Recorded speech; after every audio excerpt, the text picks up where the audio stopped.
Okay, guys, so guess what happened today?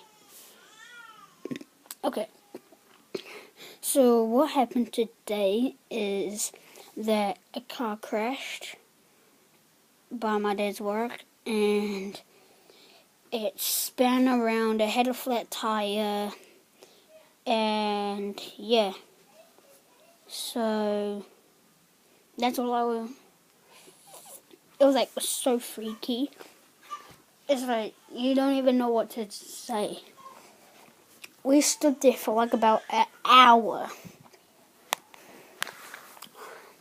One of them had a broken leg, a broken arm, and a broken skull.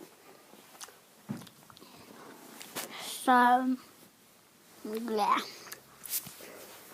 You need to be careful when you're driving. So that's all I wanted to tell you guys. And peace out. Bye. Have a nice good day.